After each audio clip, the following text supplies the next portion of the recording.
चैत्र नवरात्रि 2026 ये छोट ब्लॉग को आपको स्वागत। ये देखूँ ये चैत्र नवरात्रि आम आरंभ कर देलु सकाल सकाल जोगाड़ जंत्र लिजा ये बसिकी परिवा काटुंट कखारू आलू बुट डाली तरकारी हे ता सहित हम पूरी खीरी आ मिठा आ फल सहित आम आज डाकिचु माँ मानू माने दुर्गा माँ 9टी अवतार को आम छोट कन्या मान रूप में पूजा करूँ। ये लिजा देखूँ कखारू काटुकी परिवा सब रेडी कर देछि। ये परिवा काटिकी आमको देखा कखारू देख सी एमती काटी देछि।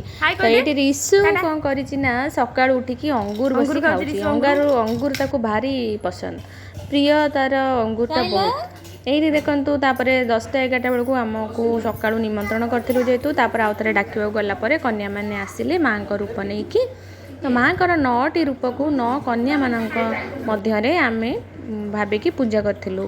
भगवान छोट छुआ मानक जेहेतु भितर भगवान रूप देइचंती से माँ मान रूप को छोट कन्या मान भितर देखुचु।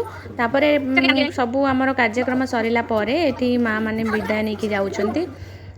देखो यही ब्लॉग रे आपण मानक देखि पार्थिबे केते कुनी कुनी पिला से माने मन केते पवित्र आ एही भाव में माँ समस्त को भल रखंतु खुशी रखंतु रही।